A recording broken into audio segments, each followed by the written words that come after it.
Welcome to Constitutionalist Politics Podcast, aka CTP. I am your host, Joseph M. Leonard, and that's Leonard. CTP is your no muss, no fuss, just me, you, and an occasional guest type podcast. Really appreciate you tuning in. As Graham Norton would say, let's get on with the show! Hey gang, just a brief intro into Music Weeks. Here they are now. I was also considering going down the list of all the people that you see over the Music Weeks to be part of each episode, let you know who's coming or who may have been or whatnot. The list has grown. Too big to really go into here. I don't want to take that much time. Music Weeks, thankfully, has grown into a pretty big deal. So it's grown a lot more than just the one Music Week it originally was going to start out as, into multiple weeks now. Let's go ahead and get into this particular day's Music Weeks episodes, and I'm trying to drop them Monday through Friday each week of Music Weeks. Hello, everyone. Just a brief segue segment to set up today's episode of Music Weeks, Week 2, Episode 5 of Week 2, Episode 10 overall of the 3 weeks, 15 shows in total, Monday through Friday, each of the last 3 weeks of March. But you know that already, right? Today will be a reprise of Season 1, Episode 15, Music, TV, and Politics. Yes, and some movies again, too. But since it's Music Weeks, rather than have people go back in the catalog, I figured I'd bring up Season 1, Episode 15 again, Music, TV, and Politics. Without any further ado, here we go. Alrighty. I'm about to be joined with Michael Gardner yet again, but before I do that, I of course need to do the obligatory plea for you to please like and subscribe to the Constitutionalist Politics Podcast. I'm stumbling over my own show name, the Constitutionalist Politics Podcast, and Savaged Unfiltered, of which Michael Gardner joins us from, as well as, of course, please share some episodes with family, friends, total strangers on the street, especially via email and your social media, because as of this show, this is just the 15th episode. I need your help in building my audience, building my following. So please like, subscribe, and share episodes. So how's it going down there in Florida today, Michael? Well, it's raining here, miserable, clouds. It's every day. It's like the same weather pattern from, I want to say, like 2 o'clock up to like 8 p.m. So it's terrible. I'm just enjoying the weather outside here. It's it's like 175 degrees down there right now, huh? Oh no, not right now. It just started pouring right now. So it cooled off quite a bit. Yeah, yesterday, while we're recording yesterday, we had like a land typhoon. I thought my flagpole was like leaning at a 45-degree angle. I thought one of them 70-mile-an-hour wind gusts was going to launch it like a missile down the street. But anyway, thanks for joining me again. I first wanted to ask you your thoughts on the Jason Aldean controversy. Well, I'm not a big fan of Jason. He's like one of those celebrities that are like a hit and miss. I don't know. I classify him as like a one-hit wonder. I mean, I really do. I'm not a big fan of his country music. really am not. I mean, Willie Nelson, all the classic greats. Those are the people I listen to. You know, Jason Aldean, I don't know, man. He's different. You know. Yeah, he's more a country rock, like a Garth Brooks. So you're more an old school country. Well, I like it all. School. Yeah, I'm old school, but I also like the new stuff. Like I'll listen to Kid Rock. You know, I think Kid Rock is very patriotic. You know, I like a lot of Kid Rock's new songs and stuff like that, where he's making fun of Joe Biden, which I think is hilarious. But you know, like I said, I'm not a big fan of Jason Aldean. I did see a lot of backlash coming from his music video, where they're trying to edit, where I think they did edit a lot of the Black Lives Matter stuff. Yeah. They're trying to, of course, distort and distract and deflect and deny and take it all out of context. All of a sudden, it's racist, like that courthouse. There was a Miley Cyrus, Hannah Montana video film there, and also I think Mariah Carey was in a Christmas movie there. So I guess tell Nick Cannon, who was married to Mariah Carey, she's racist. I guess so. Like if you don't agree with them, you know, they come up with the stupidest nonsense in this world. It really is. It's just straight up nonsense. You know, if they don't agree with you, oh, you're like, you know, you're racist, or you're a homophobe, or this and that. I mean, it's just, Joseph, it's nonsense. You know, when is this stuff going to stop, man? Yeah. You know? When are people going to wake up and stop falling for this crap? That's the problem. There are so many Democrats that continue to fall for this crap. And the next thing I wanted to ask you, you're younger. Do you remember the show Adam 12? Adam 12.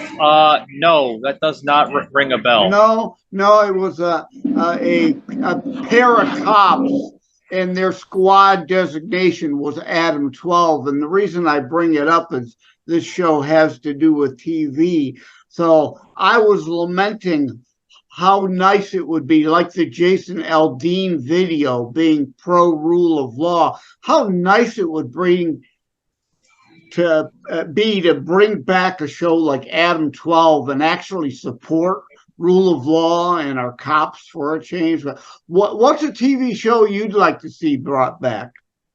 The Honeymooners, the Jeffersons, the Jetsons. I mean, the Jetsons were like, they nailed everything on the bat, you know, with all future technology. I mean, with Skype and Zoom and, you know, smart TVs. That was all the Jetsons. That was in the 60s. I'd love the Jetsons to come back. I would love, like, the old TGIF Friday lineup to come back, you know, Family Matters and Full House. All those shows, Joseph, they explained, like, fundamentals of America. You know, they taught strong household principles. Yes. You know, all that stuff was all on those shows. You know, Boy Meets World, Step by Step, all those great shows. Morals and values. Morals, values, principles. Yeah. Now they rebooted Full House. Did they? Oh yeah, Fuller House. It's on like Netflix. Right. But that's the problem. It's on one of those streamers. And since you're an actor and a movie guy, both in front of and behind the camera, I gotta ask you lastly about the Barbenheimer records. They're calling it Barbenheimer. Have you heard that? Barbie and Oppenheimer weekend set records. Yeah. I don't know. I just got off the phone with our good friend Sauce, you know, cousin Sauce of Savage Unfiltered, and he said the same thing. You know, Sauce and I, we're not big fans of the whole Barbie movie. I think it's trash. I think it's a waste of production. I really do. The sales, I'm told, are doing somewhat okay. I mean, it's gonna attract, you know, that certain audience level, but it's just. I actually saw it. It wasn't horrible. It wasn't horrible. You wasted a movie ticket, didn't you, Joseph?